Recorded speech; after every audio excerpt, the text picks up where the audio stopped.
कत्ल का जुर्म फौजदारी के मुकदमे में सबसे संगीन जुर्म माना जाता है और इस मुलजिम पर अपने बाप के कत्ल का इल्ज़ाम है। सारी गवाही और तर्क आप लोग सुनते हैं।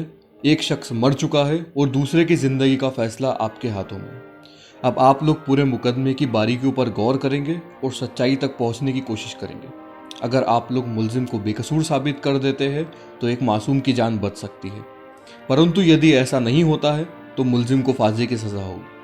आप लोगों का जो भी फैसला हो एक मत से होना ज़रूरी है। मुझे विश्वास है कि आप ईमानदारी से अपना कर्तव्य निभाएंगे। देखिए, मैं आप सभी का वक्त ज़ाया नहीं करना चाहता, तो अब हमारे पास दो रास्ते हैं। या तो पहले हम बातचीत कर लें, उसके बाद वोटिंग कर लें, या पहले वोटिंग करके ये पता लगा लेते हैं कि कहीं वक्त तो ज़ाया नहीं कर रहे। ओके, तो फिर पहले वोटिंग कर लेते हैं। क्या पता जल्दी फ्री हो जाए। असल में मैंने आशिक बनाया है आपने की तो टिकटें खरीद रखे हैं, बड़े मुश्किल से मिले हैं। सुना है मूड मस्त हो जाता है। अब बस आप शो शुरू कर दीजिए। ठीक है, तो मैं यहाँ मौजूद 12 लोगों की केवल एक ही राय जानना चाहता हूँ कि मुलजिम बेकसूर है या कसूरवार।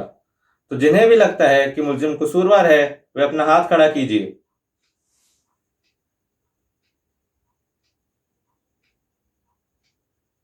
ग्यारह। और बेकसूर के पक्ष में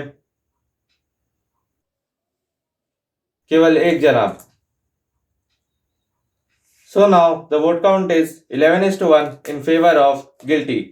हमेशा एक न एक निकल ही आता है। जनाब, आपको वाकई लगता है कि ये लड़का बेकसूर है? जी मुझे कुछ मालूम नहीं। कमाल की बात कर रहे हैं आप भी हमारे साथ मौजूद थे। आपने भी हमारे साथ सारे सबूत देखे हैं।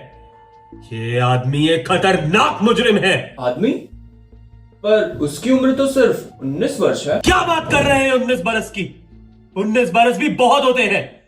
अपने बाप के सीने में 4 इंच का खंजर घोपा है इसने, और ये बात अदालत में साबित हो चुकी है। और आप चाहते हैं कि मैं इन सबको दोबारा गिनाऊं? 11 लोगों ने उसे बड़े आसानी से गिल्टी घोषित कर दिया, पर मेरे लिए ये इतना आसान नहीं कि मैं अपना हाथ खड़ा करके उस मासूम को फांसी की तहलीज पे खड़ा कर दूं। कौन कहता है ये मेरे लिए आसान था? इसलिए मैंने पहले वोट कर दिया। मुझे लगता है वो लड़का कसूरवार है। आप चाहे पूरी रात बैठे बात करते रहें, मेरा फैसला नहीं बदलेगा। देखिए, मेरा मकसद आपका फैसला बदलना नहीं है, मैं तो बस बात करना चाहता हूं। मैं बताता हूं आपको। जहां पे वारदात हुई रात के 12 बजे सबसे पहले उस बूढ़े आदमी ने चीखने चिल्लाने की आवाज सुनी कि मैं तुझे मार डालूंगा, और उसके बाद सीढ़ियों से उसने उस लड़के को भागते हुए देखा। यही नहीं, उस महिला ने जो वहां रहती है रेलगाड़ी के पिछले 2 डिब्बों से पूरी वारदात देखी है। बारीकियों पर ध्यान दीजिए आप। अरे जब अदालत में ये बात, बारी बारी बोलिए। 1 मिनट, जब अदालत में ये बात साबित हो चुकी है कि महिला ने लोकल ट्रेन की खिड़की से अपनी आंखों से पूरी घटना को देखा है, तो फिर शक किस बात का रहेगी? 1 मिनट, उस औरत ने देखा, वो भी आखिरी के 2 डिब्बों से? जी हाँ, अदालत में ये बात साबित हो चुकी है कि ट्रेन वहां से गुजरती है और उसकी खिड़की से यह घटना देखी जा सकती है। अच्छा माना, पर जब आप उस लड़के की एक बात नहीं सुन रहे हैं तो फिर उस महिला की बातों पर इतना तवज्जो क्यों? देखिए, हद में रहिए। जिस जगह की ये पैदाइश है उधर तो मैं भूल के भी ना जाऊं। तो फिर दोनों बयानों में फर्क ही कितना है, जब वो महिला भी उसी जगह की है और वो लड़का भी? खुद को बहुत स्मार्ट समझते हैं? ऐसे 100 केसेस में बैठ चुका हूं मैं, कुल 10 भी केसेस में बैठे हैं आप। शांत हो जाइए, अपने अपने बारे से बोलिए अब। हाँ जी, आप बोलिए अब। जी मुझे कुछ नहीं बोलना, बारी तो इनकी है। असल में उस लड़के की दलीलें सुनी ही नहीं गई। पर जनाब, जो सवाल उससे अदालत में पूछे गए उसके जवाबों पर भी तो गौर फरमाइए। उसने खुद कबूल किया था कि वो चाकू उसी ने खरीदा है। तो फिर चलिए उस चाकू पर ही बात करते हैं। जरा आप वो चाकू मंगाएंगे? वो चाकू काफी अहम सबूत है, नहीं? जी वो तो है। उसने अपने बाप से थप्पड़ खाने के बाद वो तालिबान चाकू खरीदा। दुकानदार ने यह भी बताया कि ये चाकू उसी से खरीदा गया है। ये कोई मामूली चाकू नहीं है। दुकानदार ने यह भी माना कि उसके पास इस प्रकार का सिर्फ एक ही चाकू था। अब आप ही बताइए, लड़की ने चाकू क्यों खरीदा? सब्जियां काटने के लिए? उसके लिए तो बहुत से अलग चाकू मिल जाते हैं। या अपने दोस्तों को गिफ्ट करने के लिए? क्यों, ठीक कह रहा हूं ना मैं? जी बिल्कुल। नेक्स्ट। लड़के ने बताया वो चाकू उसकी फटी हुई जेब से कहीं गिर जाता है। पर सच बात तो ये है, लड़के ने पहले अपने बाप का कत्ल किया, उसके बाद अपनी उंगलियों के निशान मिटाना भी भूल गया। हाँ जी, लाइए। यहाँ मौजूद सभी लोग इस चाकू को तो अच्छी तरह देख चुके हैं। तो आप क्या कहना चाहते हैं? किसी ने चाकू सड़क से उठाया, लड़के के घर गया और उसके बाप का कत्ल कर दिया? जी नहीं, मैं बस इतना कहना चाहता हूँ कि वाकई में ऐसा हो सकता है कि उस लड़के की जेब से वो चाकू गिर गया हो और किसी ने वैसा ही चाकू लाके उसके बाप का कत्ल कर दिया हो। इस चाकू को देखिए, बहुत अलग है। मैंने ऐसा चाकू अपनी जिंदगी में कभी नहीं देखा। उस दुकानदार ने भी बताया कि उसके पास इस प्रकार के सिर्फ एक ही चाकू था। तो आप हमें इस कमाल के इत्तेफाक पर यकीन दिलाना चाहेंगे? देखिए, मैं किसी को यकीन नहीं दिलाना चाहता, मैं तो बस ये कहना चाहता हूँ कि ऐसा भी हो सकता है। जनाब, मैं आपसे यह कहना चाहता हूं कि ऐसा होना नामुमकिन है।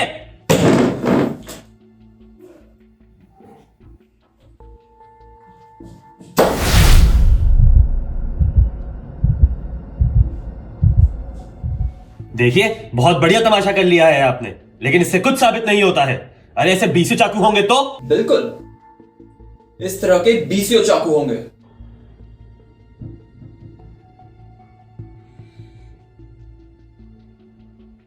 मेरा मतलब मतलब मत करिए जनाब। अब एक बार वोटिंग करवाइए, वो भी गुप्त, आप सभी 11 लोगों की। अगर इस बार भी सबका मत एक ही रहता है तो मैं अकेला खड़ा नहीं रहूंगा और हम आरोपी को कसूरवार घोषित कर देंगे। ठीक है, तो सब बैठ जाइए। हाँ जी।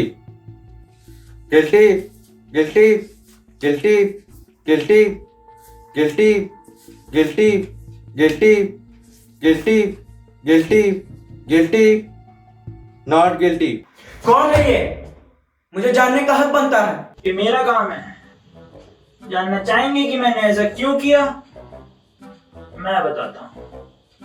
ये भाई साहब आप सबसे अकेले लड़ रहे हैं। इन्होंने तो ये नहीं कहा कि वह लड़का बेकसूर है।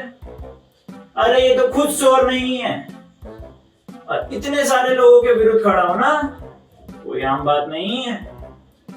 इन्होंने तो बस एक जुआ खेला है जिसमें मैं अब इनके साथ खड़ा हूँ। अब मैं और सुनना चाहता हूँ। अच्छा, आप एक बात बताइए, उस औरत ने जो गवाही दी वो तो ठीक है, उसमें तो सब साफ साफ है। एक 100 किलोमीटर प्रति घंटा की रफ्तार से चलने वाली ट्रेन को एक बिंदु से गुजरने में कितना टाइम लगेगा बताइए? 10 सेकंड। चलो 15 सेकंड मान लेते हैं। आप में से कितने लोग रेलवे ट्रैक के आसपास रहे? मैं रहा हूं। और जब भी कोई ट्रेन आपके घर के सामने से गुजर रही हो तो उसकी आवाज में कुछ भी सुन पाना असंभव है। उस बूढ़े व्यक्ति ने कहा था कि उसने किसी के गिरने के ठीक 1 सेकंड बाद किसी के जोर से चिल्लाने की आवाज सुनी, और उस महिला ने कहा था कि उसने रेलगाड़ी की आखिरी 2 डिब्बों की खिड़कियों से पूरी वारदात को देखा। पर जब ये दोनों एक ही समय में हुए हैं और कोई कुछ सुन ही नहीं सकता, तो उस बूढ़े व्यक्ति ने आवाज सुनी कैसे? मैं तो कहता हूं वो कुछ सुन ही नहीं पाएगा। अरे उसने जरूर सुना होगा। लड़के ने यह बात चीख चीख कर कही थी कि मैं तुझे मार डालूंगा, मैं तुझे मार डालूंगा। मुझे भी लगता है उसने नहीं सुनी होगी। अच्छा, तो आपको भी अब यही लगता है कि बूढ़ा आदमी झूठ बोल रहा होगा? हो सकता है, यह भी हो सकता है कि उसने सुना हो, पर यह कहना कि मैं तुझे मार डालूंगा, इसे तो हम मुहावरे की तरह इस्तेमाल करते हैं। जैसे कि अगर तुमने फिर से ऐसा खाना बनाया तो मैं तुम्हें मार डालूंगा, या फिर देखो बंटी, अगर तुमने फिर से ऐसी हरकत की तो मैं तुम्हें मार डालूंगा, या फिर come on Kapil Dev, kill him. इस तरह की बातें हमारे मुंह से रोज ही निकलती है, पर हमारा मतलब सचमुच में मारने से नहीं होता। देखिए जनाब, यहाँ सब समझदार लोग बैठे हैं और उस लड़के ने चीख चीख कर कहा था कि मैं तुझे मार डालूंगा, और उसके लहजे से उसका मतलब दिख रहा था क्या है। पर आप एक बात बताइए, अगर उसका सही में यही मतलब था तो वो जोर जोर से क्यों चिल्लाता, पूरे मोहल्ले को क्यों सुनाता? अगर आप किसी को मारने जाएंगे तो शायद आपको सबको बताते जाएंगे, पर वो लड़का तो मुझे काफी समझदार लगता है। परेशान रहिए, अब तो आप ये भी कहेंगे कि ना उस बूढ़े आदमी ने दरवाजा खोला होगा और ना उस लड़के को सीढ़ियों से उतरकर भागते देखा होगा। बस कीजिए अब। एक मिनट, क्या उस बूढ़े व्यक्ति ने कहा था कि उसने दरवाजा खोल के बाहर जाके देखा था? अच्छा, आप मुझे एक बार वहां का नक्शा लाके दिखाइए। जी शुक्रिया। अरे सुनिए, मैं बस इतना जानना चाहता हूं कि कैसे एक बूढ़े व्यक्ति ने अपने कमरे का दरवाजा खोला, बाहर निकला और गैलरी से होते हुए सीढ़ियों तक पहुंचा, वो भी बस उन 10-15 सेकंड्स में। अब आप ये नक्शा देखिए। इस नक्शे के अनुसार उस बूढ़े व्यक्ति को ये सब करने के लिए कम से कम 40 फीट का रास्ता तय करना पड़ा होगा। क्या आपको लगता है कि यह मुमकिन है? जी मुमकिन है। आप तो ऐसी बात करें जैसे वो बहुत लंबा फासला है। देखिए, एक व्यक्ति जिसे लकवा हो और चलने के लिए छड़ी की जरूरत हो, उसके लिए तो फासला लंबा ही है। चलिए, अब मैं आपको 40 फीट नाप के चल के दिखाता हूं। और सुनिए, जैसे ही आप घड़ी शुरू करें एक बार जमीन पर मार के इशारा कर दीजिएगा। जी ठीक है।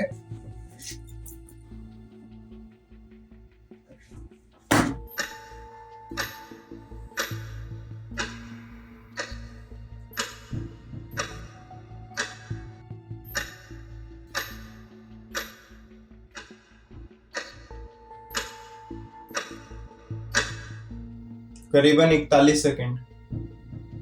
देखिए, कुछ ऐसा हुआ होगा कि उस बूढ़े व्यक्ति ने दरवाजा खोलकर किसी को भागते हुए देखा हो और मान लिया होगा कि यह वही लड़का है। मैंने आज तक इस दुनिया में हजारों तरह की बेमानियां देखी हैं, पर आज जो बेमानी इस छत के नीचे हो रही है उसका कोई सानी नहीं है। ये आदमी जब से इस कमरे में आया है हमें परेशान किए जा रहा है, कहानियां सुनाई जा रहा है, फलाना ढिमकाना।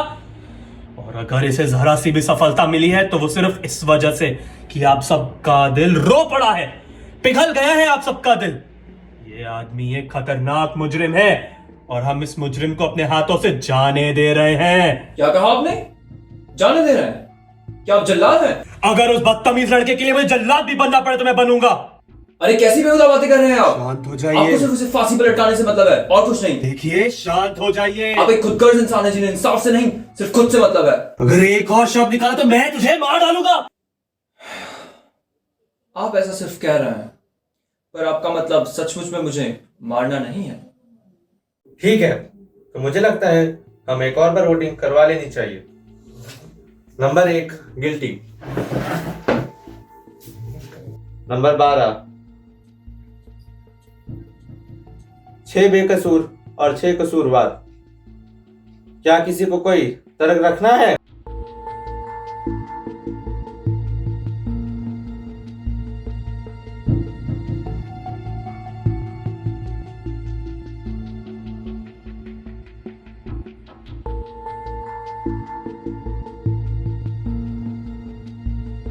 सुनिए, मैं आपकी बहसबाजी से तंग आ चुका हूं, मेरा सर फटा जा रहा है, इसलिए मैं अपना वोट चेंज कर रहा हूं। Not guilty. ये क्या कहा आपने? नहीं सुना आपने? बेकसूर है, अब बाहर में जाओ। नहीं है तो नहीं है। ये भी कोई जवाब होता है? आप तब से कर रहे हैं गिल्टी गिल्टी और अभी नॉट गिल्टी। क्यों? क्योंकि जेब में रखा टिकट आपकी जेब को जला रहा है। आपको इस तरह से मुझसे बात करने का कोई हक नहीं है। मैं फिर से वोटिंग करवाना चाहता हूँ। जी, जो लोग कसूरवार के पक्ष में हैं वे अपना हाथ खड़ा कीजिए। और 3, यानी कि बाकी 9 लोग बेकसूर के पक्ष में हैं। अरे मुझे तो समझ नहीं आ रहा कि आप लोग कर क्या रहे हैं। अरे आप सब लोग कैसे मान सकते हैं ये लड़का बेकसूर है? आप सबको पता भी है कि ये लड़के कितने झूठा कार होते हैं। दुनिया भर की बुराइयां इनके बीच। ये लोग शराब पीते हैं, ये लोग जुआ खेलते हैं, तो रंडीबाजी करते हैं, पता नहीं क्या करते हैं, बास्टर्ड साले। अरे कहां जा रहे हैं आप लोग? मेरी बात सुनिए। हाँ, एक आध होते हैं ढंग के, पर बहुत कम। और इसका क्या था? शराब पी, खंजर खोपा, बहा दिया गटर में। इनका खून ही ऐसा है, बास्टर्ड साले। ठीक है, मैं मानता हूँ अभी तक जो भी तर्क आपने प्रस्तुत करे उनसे साबित नहीं होता कि लड़का कसूरवार है, पर वो औरत, उस औरत ने साफ साफ देखा कि लड़के ने वार किया। अब उस औरत की ही बात कर लेते हैं। उसका कहना है कि वो रात के ठीक 11:30 बजे बिस्तर पे जाके लेटती है। फिर लगभग 12:10 पे लोकल ट्रेन के गुजरने के कारण जब उसकी आँख खुली तो उसने ट्रेन के आखिरी 2 डिब्बों से इस वारदात को देखा। क्या इसमें भी शक है आपको? अरे भाई साहब, बुरा ना माने तो एक सवाल पूछूं? बिना चश्मे के घड़ी देख सकते हैं आप? नहीं ना? और रात को सोते हुए चश्मा तो नहीं पहनते होंगे। मैं ये इसलिए पूछ रहा हूं क्योंकि उस औरत ने अपने बयान में कहा था कि वे चश्मा पहनती थी, मोटे लेंस वाला, बायफोकल। तो फिर इसका मतलब कि चश्मा पहने बिना तो वो वारदात देख ही नहीं पाई होगी, क्योंकि जितने कम समय में वो ट्रेन वहां से गुजरी उतने कम समय में ये संभव नहीं। मुझे तो लगता है कि उस महिला ने या तो उसकी परछाई देखी होगी और या तो वो झूठ बोल रही है। अब मुझे पूरा यकीन हो गया कि लड़का बेकसूर है। तो अभी भी आपको लगता है वो कसूरवार है?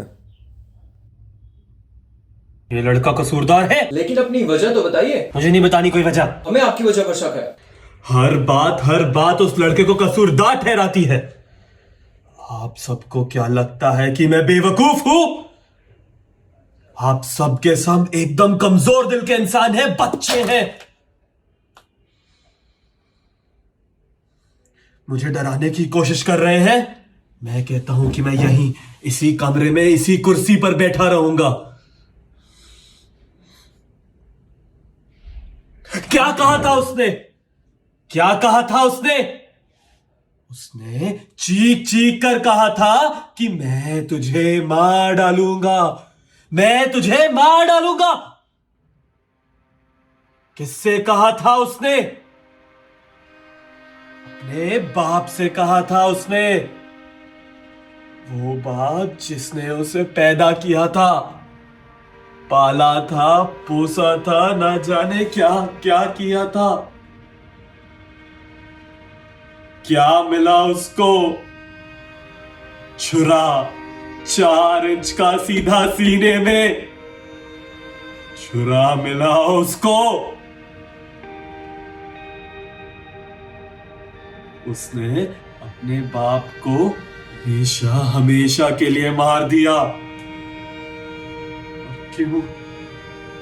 ताकि उसे डांटना सहनी पड़े, उसे कोई ये बताने वाला ना हो कि क्या सही है और क्या गलत, क्या करना चाहिए और क्या नहीं। इस दुनिया में एक बाप क्या होता है? कुछ नहीं। मैं क्या हूं? कुछ भी नहीं।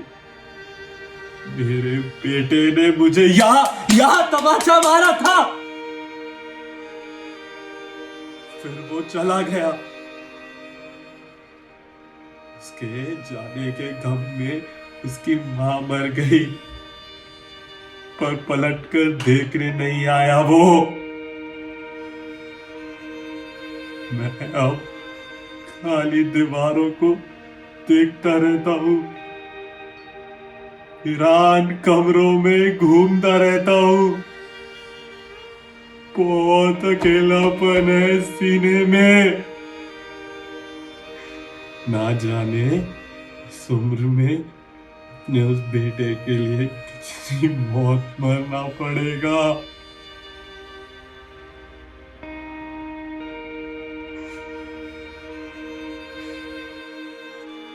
लेकिन वो जुर्म आपका नहीं, किसी और का बेटा है, और उसे भी जीने का हक दीजिए।